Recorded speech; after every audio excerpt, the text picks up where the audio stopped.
तो आपका जो फर्स्ट पेज है वो कुछ इस तरह से शो होगा। ये ऑटोकैड का 3ds Max 2017 है। आप कोई भी सॉफ्टवेयर को यूज़ कर सकते हो, उसमें कोई भी जो भी आपकी जो यहाँ पे व्यूज़ दिए होंगे टूल बॉक्स, ये इनकी जो यहाँ पे डिज़ाइनिंग की होगी वो अलग अलग होगी, बट एज इट इज़ ये same as it is work करेगा। तो उसके लिए आपने दिक्कत नहीं लेनी है कि आपके पास अगर लोअर वर्जन है तो अभी कोई प्रॉब्लम नहीं है, और या अगर आपके पास अपग्रेडेड वर्जन है तब भी कोई प्रॉब्लम नहीं है। तो इस तरह से आपको यहाँ पे कुछ ऑप्शंस दिए हुए हैं, जैसे कि यहाँ पे आपका एप्लीकेशन बार यहाँ पे दिया हुआ है। यहाँ से आप new, open, save, import, export कर सकते हो किसी भी फॉर्मेट को। देन उसके बाद यहाँ पे कुछ टूल्स वगैरह भी आपको अवेलेबल हैं, जैसे edit tool, group, view, create, modifier, animation, graph editor, rendering, current view, customize, scripting, content and help. तो यहाँ से भी आपको बड़ी सारी चीज़ें, टूल्स आपको अवेलेबल होते हैं। साथ ही यहाँ पे आप अगर इसकी लेफ़्ट साइड देखेंगे यार, तो यहाँ पे भी आपको कुछ टूल्स प्रोवाइडेड हुए हैं।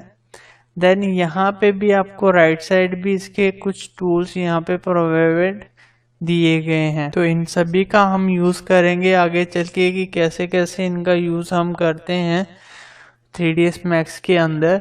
तो 3ds Max में हमने रेंडरिंग का यूज़ करना है कि हम कैसे इनको रेंडर कर सकते हैं और एक अच्छा जो व्यू दिखाना चाहते हो, चाहे वो आपका एक इंटीरियर व्यू है या एक्सटीरियर व्यू है, तो उसमें आप अच्छे से उसको रियलिस्टिक व्यू देके आप एक प्रॉपर इमेज को क्रिएट कर सकते हो। देन आप कोई भी डिजाइनिंग यहाँ पे क्रिएट कर सकते हो, जिस तरह की भी डिजाइनिंग आप देना चाहते हो आप क्रिएट कर सकते हो।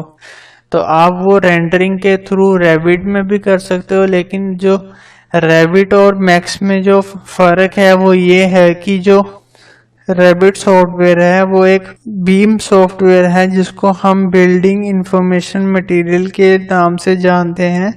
तो उसमें हम बिल्डिंग के रिलेटेड हर एक चीज़ को प्रॉपरली मेंशन कर सकते हैं, चाहे वो कॉलम हो, फ्लोर हो, रूफ हो या वॉल्स हो। लेकिन मैक्स के अंदर हम ये चीज़ें नहीं कर सकते, क्योंकि ये बेसिकली यूज़ किया जाता है हमारा डिज़ाइनिंग के कंसेप्ट के लिए।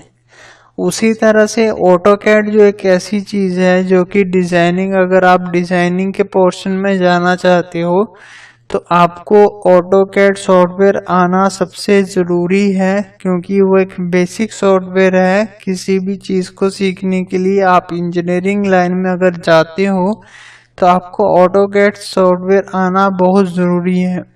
तो इसके लिए हम ऑटोकैड सॉफ्टवेयर का यूज़ करते हैं। देन अगर आप डिज़ाइनिंग में आगे फर्दर वर्क करना चाहते हो तो आपको फोटो और 3ds Max, ये चीज़ें भी आपको आनी बहुत ज़रूरी है। यहाँ पे यूज़र इंटरफेस दिख रहा है आपको, तो ये कुछ इस तरह से दिखाई देगा। आपको यहाँ पे 4 स्क्रीन्स प्रोवाइडेड की जाएंगी, जैसे कि लेफ़्ट, टॉप, फ्रंट और पर्सपेक्टिव व्यू। तो आप इसके ज़रिए यहाँ पे काम कर सकते हो। आई होप दोस्तों आपको ये समझ आया होगा कि हमने आज जो डिस्कस किया है कि इसकी इंट्रोडक्शन के बारे में, कि ये सॉफ्टवेयर किस लिए हम यूज़ करते हैं सिविल की फील्ड में या आर्किटेक्चर फील्ड में। तो नेक्स्ट वीडियो में हम पढ़ेंगे कि हम इसके यूज़र इंटरफेस के बारे में पढ़ेंगे कि कैसे कैसे कौन कौन सा यूज़र इंटरफेस हमें क्या क्या